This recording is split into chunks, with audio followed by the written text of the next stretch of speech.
పిల్లలు చూడడం, ఇల్లు చూడడం, పెద్ద ఉద్యోగం అని బిడ్డ చూద్దాం చెప్తాను అని సరే వెళ్ళు 2 రోజులు 3 రోజులు అన్నాడు. 2 రోజులు ఈయన తన భార్యకు ఈ టైం ఎలా తీసుకుంటే తన భార్యకి పెద్ద ఉద్యోగమా, ఇది పెద్ద కష్టమా అని చెప్పడానికి ట్రై చేద్దాం. చిన్న జాబ్ సెలబ్రేట్ ఇంట్లో ఉన్నాడు. ఆ తల్లి ఉదయం వెళ్ళిపోయింది, పిల్లలు లేకుండా వెళ్ళిపోయింది. ఈ రోజు పెన్ను పేపర్ ఇచ్చేసింది ఇది అని చెప్తాను. చాలా రాశాడంటే రాసిన దాంట్లో కొన్ని చెప్తాం మీకు. ఆయన ఏం రాశాడంటే, ఈ రోజు నేను డోర్ వేసేస్తే వేసిన డోర్లు మా పిల్లలు అస్తమానం తీసేస్తున్నాను, వాళ్ళు తీసేస్తుంటే మళ్ళీ వేస్తున్నాను, నేను మళ్ళా వేస్తుంటే మళ్ళా తీసేస్తున్నాను. అలాగే నా చైర్ దగ్గర నుంచి అనవసరంగా ఎందుకు వెళ్ళినా నాకే తెలియదు. 38 సార్లు డోర్ దగ్గరికి వెళ్ళి తీసి వచ్చారుగా రాసుకున్నారు. మరొకటి ఏం రాశాడంటే 89 ప్రశ్నలు పిల్లలు అడిగారు. అసలు ఆ ప్రశ్నకు అర్థమేంటో నాకు తెలియదు, పిచ్చెక్కిపోతున్నాను. అసలు వాళ్ళ చీపులు కడగలేకపోయిందని రాశారు. ఇంకేంటంటే నేను వేసిన అంగవేళ్ళు ఎందుకు పోటీసేస్తారో తెలియదు, అవి తీసి వేసి వాట్సాప్లో అని రాసి మధ్యాహ్నం 12:15కి రాశాడు. అమ్మో 2 రోజులు కాదు, ఒక్క పూట కూడా నా భార్య లేకపోతే ఇల్లు కావద్దని రాశాడు. యథార్థం తెలిసి సంగతి అందుకు అర్థమవుతుందండి. భార్య చేసే పని చాలా చాలా అంటే థ్యాంక్లెస్ జాబ్ అంటే వాళ్ళ జాబ్ గుర్తుపడుతున్నాం. కానీ మనం చేసే ఒకవేళ ఒక వ్యక్తి ఆఫీస్కి వెళ్ళి చేసే జాబ్కే కానీ సాలరీ క్యాల్కులేషన్ చేస్తే ఇంట్లో భార్య చేసే జాబ్ ఎక్కువ సాలరీ ఇవ్వాలి. అందుచేత భార్య లేకపోతే ఇల్లు గడవదు, హ్యాపీగా ఉండదు. రాజధానికి అలాగే ఉన్న పరిస్థితి. యంగ్ బిజినెస్ అన్నారు, సార్ మీకు ఏం కాదండి, మీరు బాగా ముందుకు చూసుకెళ్ళాలంటే మీకు రాణి కావాలని అన్నారు. అందరూ మ్యారేజ్ కదా, మీకు అనుకున్నారు మెసేజ్ చాలా ఎక్స్క్లూజివ్ కొన్ని విషయం చెప్పుకుంటాం కాబట్టి యూత్ కావాలి అయితే చెప్తారు కదా.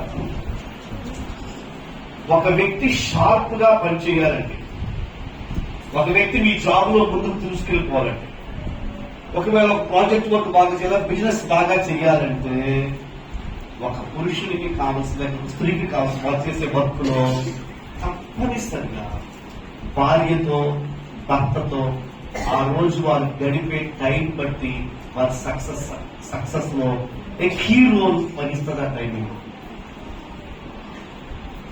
నీతో మాట్లాడడానికి టైం లేదు అంటారు, కానీ అసలు ఆమెతో మాట్లాడితే నువ్వు చాలా వేగంగా పనిచేస్తున్నావు.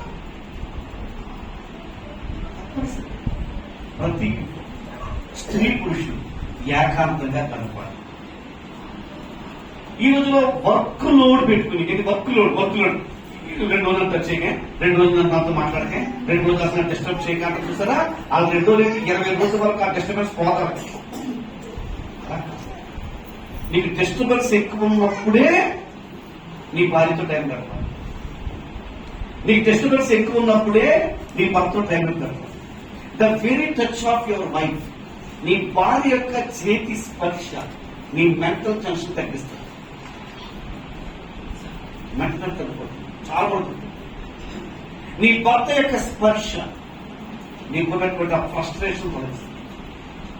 కొంతమంది స్త్రీలు ఉదయమే ఇప్పుడు స్కూల్కి పిల్లలు పంపడం ఇంకదో పెద్ద ప్రాజెక్ట్ కదండి. ఇప్పుడు లేపాలా, క్యారేజ్ పెట్టాలా, ఒకటి బంగారు రూపాయలు, ఒకటి దొండకాయ, ఒకటి మీకు ఎన్ని పెట్టుడికి ఇంకా ఆ అమ్మాయి ఆ ఇంట్లో కంగారు, ఎంత కంగారు అంటే బస్సు ఎక్కించే వరకు వాళ్ళకి మహా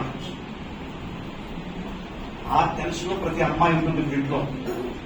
అప్పుడు ఆమె భర్త ఒక్కసారి ఆమె తల నిమిరితే, ఆమె భర్త ఒక్కసారి ఆమెకు ఒక షేక్ హ్యాండ్ ఇస్తే ఆమె రిలీఫ్ అయిపోతుంది. ఈ టైంలోనే ఈ టెన్షన్ లోనే పిల్లలు పంపించే టెన్షన్ లో హోంవర్క్ చేయించలేదు టీచర్ రాసిన టెన్షన్స్ లో వేరు ఉంటే లోపల నుంచి అత్తగారు ఒక మాట్లాడుతుంది, అక్కడి నుంచి ఆడపడుచు ఒక మాట్లాడుతుంది, ఇక్కడి నుంచి ఇంకొకరు మాట్లాడతారు. ఈలోగా ఆయన ఇంకా అవ్వలేదా అంటాడు ఆయన. ఈ టెన్షన్ లో ఆమె కూడా దెబ్బలైపోతుంది. లేదండి బాబు, అసలు ఫస్ట్ లో చాలా లోపడుతుంది. ఈ మధ్య నీవే కారణం. ఎవరు రబలబ అనుకోనించో, ఈ అమ్మాయి తనకు బ్యాడ్ నేమ్ తెచ్చుకోనుకో, ఈ అమ్మాయి అనుకోదు, అలా ఉండొచ్చు. మనం ఇప్పుడు ప్రస్తుతానికి కూడా ఏం లేదు, జస్ట్ నెగ్లిజిబుల్. కానీ సాధ్యుల వరకు ఏ అమ్మాయి రెబల్ అని అనిపించుకోవాలనుకోదు, రెబల్ గా ఉండాలనుకోదు. ఏ భర్త కూడా చెడ్డవాడుగా అనిపించుకోడు, చెడ్డవాడుగా ఉండాలనుకోరు. అందరూ మంచి వాళ్ళని ఉండాలనే వివాహ జీవితం ప్రారంభించారు. కానీ కాలక్రమంలో మన డీలింగ్ సరిగా లేక ఎలాగైపోయాడంటే ఒకరు ఇదే పాకిస్తాన్ లాగా అయిపోతున్నారు. ఇదంతా just communication gap, dealing problem. సరే, అదే కష్టపడిపోతున్నాడు, సరిగ్గా జాబ్ చేయలేకపోతున్నాడు. అంటే మీ భర్త ఆఫీస్కి వెళ్ళినప్పుడు కానీ మీరు ఒక మంచి ముద్దించి పంపించారనుకోండి, చూడండి ఆయన సక్సెస్ఫుల్ గా వర్క్ చేసుకుంటారు. ఆ రోజు ప్రాజెక్ట్ వర్క్ టెన్షన్ ఉంటాయి కదా, బిజినెస్ వర్క్ టెన్షన్ ఉంటాయి కదా. ఈ టెన్షన్స్ ఫ్రీ చేసేదే దేవుడు ఏర్పాటు చేశాడు. బైబిల్లో రాయబడింది, అతడు ఆమెను హత్తుకొనును అనుంది. సో ఇప్పుడు ఇది లేదు ఎవరికి, మన ఆశ్వాసం. సో హీ వాస్ డల్గా ఉన్నాడు. యంగ్ బ్యూరోక్రాట్స్ అన్నారు, సార్ మీరేమనుకోకపోతే ఒక నోటిఫికేషన్ ఇద్దాం అనుకుంటున్నాం సార్ మన ఐఏఎస్ ఆఫీసర్. బైబిల్ వేస్తే వస్తుందంటే కొంచెం అర్థమయ్యే బాగుందో చెప్తుంది. ఏంటరా, రాణి పోస్ట్ ఖాళీగా ఉంది కాబట్టి రాణి పోస్ట్ కొరకు అప్లికేషన్ ఆహ్వానిద్దామని అన్నారు. భలే పోస్ట్ అనేది, రాణి పోస్ట్ కొరకు అప్లికేషన్ అనగానే వెంటనే ఇప్పుడు రాజుగారికి భార్య అంటారు కదా, రాజుగారి భార్య కాదు, రాజుగారి భార్యకి ఎవరు అప్లై చేసుకుంటారంటారు? మంత్రులు, పుత్రులు, లేకపోతే సమకాలీన రాజుల యొక్క నాకు మాత్రం అప్లై చేయాలి. చాలా మంది అప్లై చేశారు. అప్పుడు మంచి స్క్రూటిని కొంతమంది సెలెక్ట్ అయ్యారు ఆ కాలేజీ. దాంట్లో విచిత్ర విషయం ఏంటంటే ఒక వాచ్మెన్ గారు ఉన్నారు. ఆ వాచ్మెన్ గారు ఒక అమ్మాయిని పెంచుకుంటున్నారు. ఆ వాచ్మెన్ అనుకున్నాడు, నా కూతురికి రాజు గారికి పెళ్లి చేస్తాం. ఈరోజు ఇక్కడ కూర్చున్న వాళ్ళు వివాహములు బిడ్డలకు చేయవలసిన పెద్దవాళ్ళు ఉన్నారు. వారికి కొన్ని నిమిషాలు చెప్పండి అన్నమాట. మీ బిడ్డలకు వివాహాలు చేసేటప్పుడు మొద్దికే లాగా ఆలోచించాలి. మొద్దికే ఎవరండి? వాచ్మెన్. ఒక వాచ్మెన్ తన కూతురికి పెళ్లి చేయాలంటే ఏ సంబంధం చూస్తారంటారు? సెక్యూరిటీ ఆఫీసర్ను కొంచెం దగ్గర ఉండే మ్యాచ్ వస్తాడా? కానీ మొద్దుగా మొత్తం ఎక్కడ వేసేసాడు? రాజుగా నన్ను చేసుకుంటాను. నేను నెమ్మదిగా ఏం చెప్పాలనుకుంటే మనం అప్లై చేసుకోవడానికి మన బిడ్డల కోసం ఎప్పుడూ కూడా ఘనమైనవి ఆలోచించాలి, భవిష్యత్తు ఆలోచించాలి. ఇప్పుడు మన మైండ్ సెట్, పిల్లల మైండ్ సెట్ ఎలా ఉందంటే అసలు వాళ్ళు పని చేసుకుంటారు లేదు, వాళ్ళు సంపాదిస్తున్నారు లేదు, వాళ్ళు ఏం చేస్తారు లేదు. అలా ఏ అబ్బాయిలో అమ్మాయిలో పెళ్లి చేస్తున్నారు, అలా కాదు. వెరీ గుడ్ ప్లాన్ వేశారు. ఆ వెరీ గుడ్ ప్లాన్ లో కొంతమంది అమ్మాయిని సెలెక్ట్ చేశారట. ఆ అమ్మాయిని సెలెక్ట్ చేసి 1 year ట్రైనింగ్ పెట్టారు. పెళ్లి ట్రైనింగ్ జరిగింది. 6 నెలలు ఒక కోర్స్ అంటండి, మరొక 6 నెలలు మరో కోర్స్ అంటండి. అమ్మ వినండి, పెళ్లి చేయబోతున్న మా అమ్మాయికి పెళ్లి చేయాలండి, మా అబ్బాయికి పెళ్లి చేయాలి, అందరూ కూడా వినాల్సిన మాట ఏంటంటే పెళ్లికి సంబంధాలు చూడడానికంటే ముందు వాళ్ళకి ఒక మంచి పాఠాలు నేర్పించాలి. 1 year కోర్సే. ప్రీ మ్యారిటల్ షూటింగ్ చేయకూడదు. ప్రీ మ్యారిటల్ షూటింగ్ జరుగుతున్నాయి. వచ్చే వారంలో వివాహం చేస్తాను నేను. నాకు ఆశ్చర్యం అయిపోయింది. మొన్నే బయట వెళ్ళొచ్చారు నడుపుతుంది. దేనికి? Shootings, pre wedding shootings. ఏమన్నారు? ప్రీ వెడ్డింగ్ షూటింగ్స్ కాదు కానీ pre wedding course. Pre wedding course అంటే ఏం చేసింది? ప్రధానం అయ్యాక, ఎంగేజ్మెంట్ అయ్యాక ఆ అమ్మాయికి ఒక కోర్సే ఇప్పించాలి. ఏంటా కోర్సు? అత్తింటిలో ఎలా ఉండాలో నేర్పించాలి. కొత్త ప్రపంచం కదండి, ఆ అమ్మాయికి తెలియదు.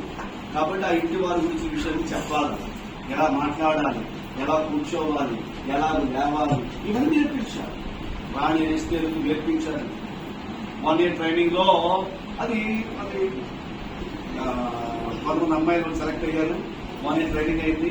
ట్రైనింగ్ అయితే రాజుగారు సింహాసనం కూర్చున్నారు. పెళ్లి కోసం రెడీ అమ్మాయిలు రాణి అంటే కాబోయే వస్తారు. రైలుగా వచ్చినప్పుడు ఏం జరిగిందంటే బైబిల్లో కథ చెప్తాను. ఓకే, వస్తుండగా ఏం జరిగిందంటే రాజుగారు రాజదండం చాపుతారు. ఏ అమ్మాయి వైపు రాజదండం చాపితే ఆ అమ్మాయి ఆయనకి భార్య అవుతుంది.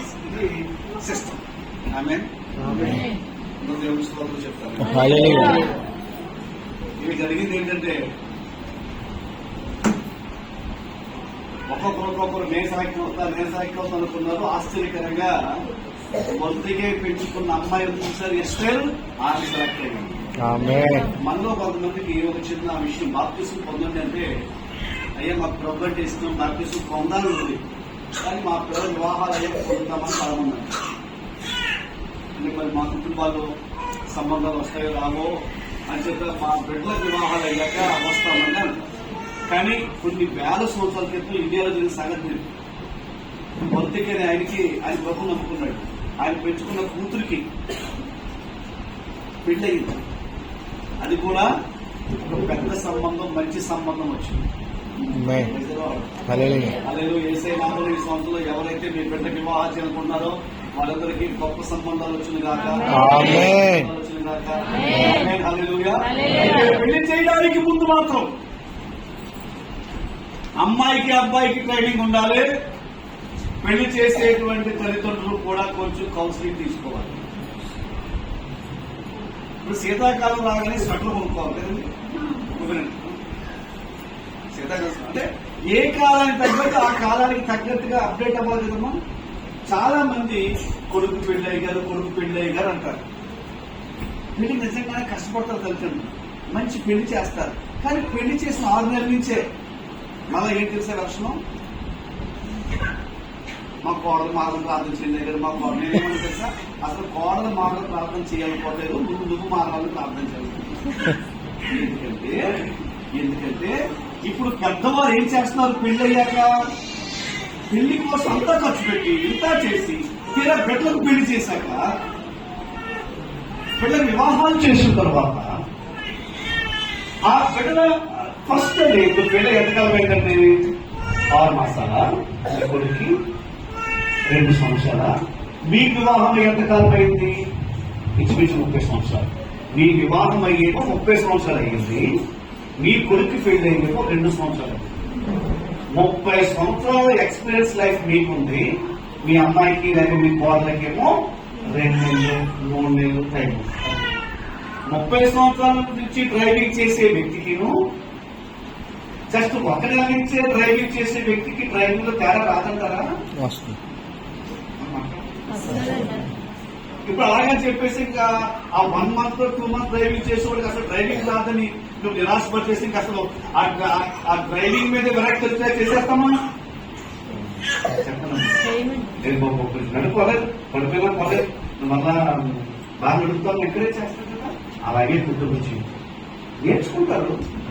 కొత్తగా పెళ్ళైంది కదా, నేర్చుకుంటారు. ఆ అమ్మాయికి ఏదో ఆశలు, ఆ అబ్బాయికి ఏదో ఆశలు. 1-2 సంవత్సరాలు మీరు కళ్ళు మూసుకుంటే వాళ్ళు ఏం చేసినా ఏం మాట్లాడకండి. కొత్త దంపతులు 2 సంవత్సరాలు ఏమి చేస్తే మీరు మాట్లాడకండి. ఆఫ్టర్ 2 years మీకంటే బెటర్ లైఫ్ నడిపిస్తారు.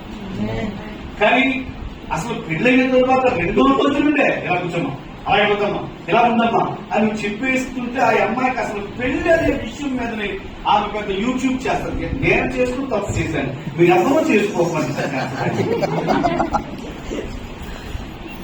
సమాజం అమ్మాయి నో, వారికి అర్థం అవుతారు. ఎవ్వరు కూడా ఒక్కరోజే ఎక్స్పర్ట్ అవ్వరు, ఎవ్వరు ఒక్క రోజులోనే ఎక్స్పర్ట్ కారు. ఎవరైనా సరే బై ఎక్స్పీరియన్స్ మాత్రమే. నేను అమ్మగారి కోసం చూసుకుని ఇంత స్లోగా చెప్తాను, అమ్మగారి కోసం చూసుకుని వచ్చేసారి ఒక బిడ్డని చూసుకుని వచ్చేది ఎక్స్పీరియన్స్ ద్వారా. కాబట్టి అర్థమామం దయచేసి వినండి. ఈ అబ్బాయికి వెళ్ళింది కదండి, ఈ అమ్మాయికి పెళ్ళైంది కదా, వారి కుటుంబం బాగుంటుందండి, హ్యాపీగా ఉంటుంది. ఇప్పుడే శాసనాలు అవి పెట్టేయకండి. చెప్పాలంటే ఇప్పుడు ఎక్కువ శాతం ఏం జరుగుతుందంటే చాలా మంది అత్తగారు కోడలు వేధిస్తారు. ఎందుకు వేధిస్తారు చెప్పండి. అత్తగారు మంచి, అత్తగారు పోస్ట్ మంచిది, అత్తగారు మంచిది, అత్తగారు పోస్ట్ మంచిది. ఎందుకు ఏమవుతుందంటే బాధ పెట్టే అత్తగారు అనే విషయంలో నేను నా అబ్జర్వేషన్ ఏంటంటే ప్రతి కోడలు చెప్తున్నాను, మీరు కొంచెం మీ అత్తగారి మీద ఆమె మిమ్మల్ని బాధ పెట్టేస్తున్నప్పుడు మీరు తిరిగి బాధపడకండి, కొంచెం జారిపడండి. ఎందుకు జారిపడాలంటే మీ అత్తగారు మీ పోస్ట్ లో ఉన్నప్పుడు, ఆమె కోడలుగా ఉన్నప్పుడు వాళ్ళ అత్తగారు అంత ఇబ్బంది పెట్టింది, వాళ్ళ అత్తగారు అంత ఇబ్బంది పెట్టింది కాబట్టి అప్పుడేమో మాట్లాడటానికి చాయిస్ లేక ఆ కోపం ఆ బాధ వాళ్ళ అత్తగారి మీద కోపమే ఇప్పుడు కోడలు చూపిస్తుంది ఈ కాలం పట్టగారు. నేనేం చెప్తానంటే ఏది జరిగిపోయింది. ఇప్పుడు మీరు మాత్రం నిర్ణయం తీసుకోవాలి. నా కోడలు వచ్చాక నేను మాత్రం మా అత్తగారి లాగా బాధపడడం నిర్ణయం తీసుకోవాలి. ఇది ఈ పాయింట్ ఎంత సైలెంట్ అయిపోయింది వాతావరణం.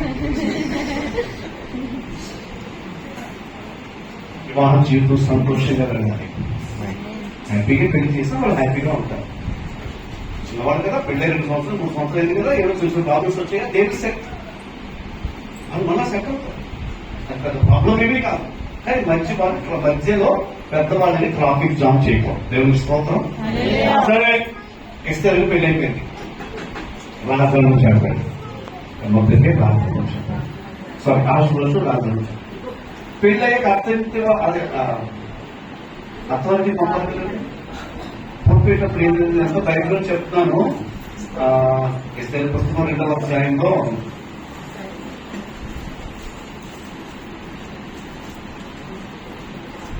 2వ అధ్యాయంలో మనం చూస్తే 20వ వాక్యం చూద్దాం. ఎస్తేరు మొర్దెకై యొక్క పోషణమందున్న కాలమున చేసినట్టుగానే ఇప్పుడును అతని మాటకు ఆమె లోబడుచుండెను గనుక మొర్దెకై తనకు ఆజ్ఞాపించిన ప్రకారము ఎస్తేరును తన జాతినైనను తమ వంశమునైనను తెలియజేయక ఉండెను. ఆ దినములలో మొర్దెకై వాచ్మెన్, ఎస్తేరు తండ్రి. ఎస్తేరు ఇప్పుడు పట్టపు రాణి, ఆహష్వేరోషు భార్య. పెళ్ళయ్యాక పంపిస్తున్నాడు తండ్రిగా. ఒక తండ్రిగా తన కుమార్తెను పంపేటప్పుడు ఏమని చెప్పి పంపించాడంటే, అమ్మా నీవు అక్కడికి వెళ్ళాక నీ జాతి గురించి గాని, చదువుతుందమ్మా, నీ వంశము గురించి గాని అక్కడ చెప్పొద్దు అన్నాడండి. ఏమన్నాడండి? నీ జాతి గురించి గాని నీ వంశం గురించి గాని అక్కడ చెప్పొద్దు. ఎక్కడ? రాజభవనంలో లేక అత్తింటి వారి సింప్లిఫై చేసి చెప్పాలనుకున్నా నేను. పెళ్లి అయిన తర్వాత ఆయన ఏం చెప్పాడంటే, అమ్మ అత్తారింటికి వెళ్ళాక పుట్టింటి గొప్పలు చెప్పా అన్నాడు. అందుకన్నా ఇప్పుడు మనకి కృషి ఎందుకు హ్యాపీ మ్యారేజ్ లైఫ్ దొరకడం కదా. అదే ఇదొక ప్రాబ్లం. గొడవ రానికి పెద్ద కారణం, వన్ ఆఫ్ ద రీజన్. ఏం చెప్పండి? మా ఊర్లో సోడా అయితేనా, మా ఊర్లో టిఫిన్ అయితేనా, మా ఊర్లో అంటే అసలు ఇక ప్రపంచంలో ఆ ఊరు మాత్రమే గొప్ప ఊరుగా ప్రజెంట్ చేస్తున్నారు ఈ కాలపు కోడలు. మొదటికి ఏం చెప్పాడు తెలుసా? అమ్మ మీకు వెళ్ళాక 50% మీరు పుట్టిన గొప్పలు చెప్పు.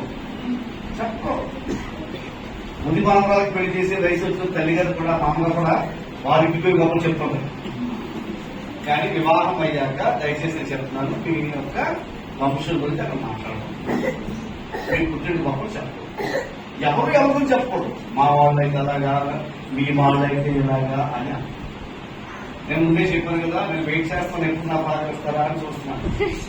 సీకే మీటింగ్ చూస్తున్నాను. 30 సంవత్సరాలుగా దేవుడు మా వివాహ జీవితాలు చూస్తున్నాను. ఎలా ఉంటుంది?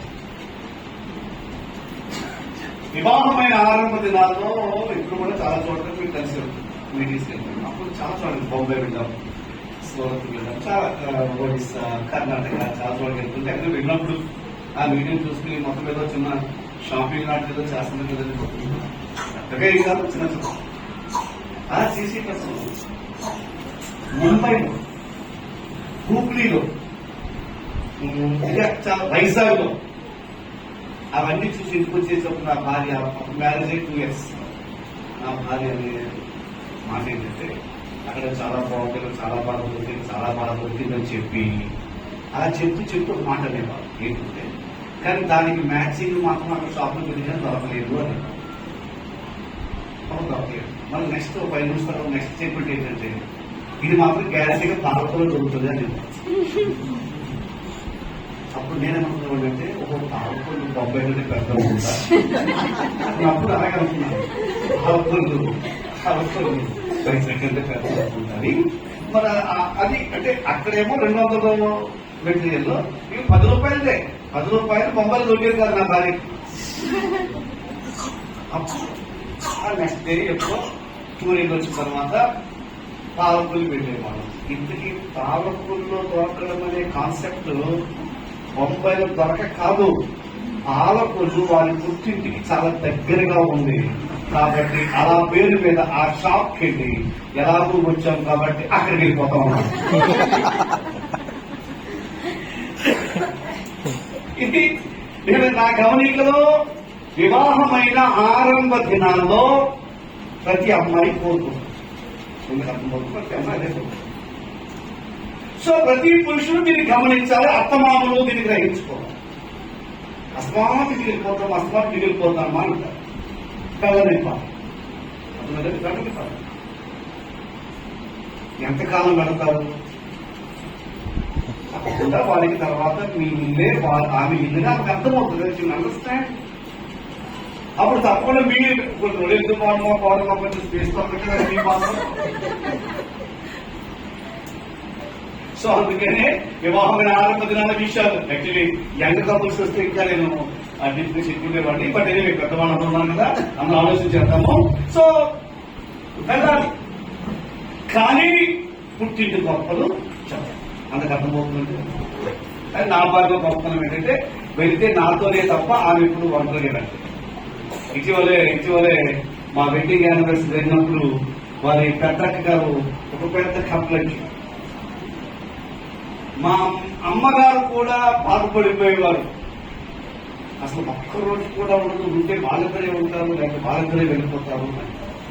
సో అలాంటి ఒక శ్రేష్టమైన భార్యను ప్రభు నాకు ఇచ్చాడు.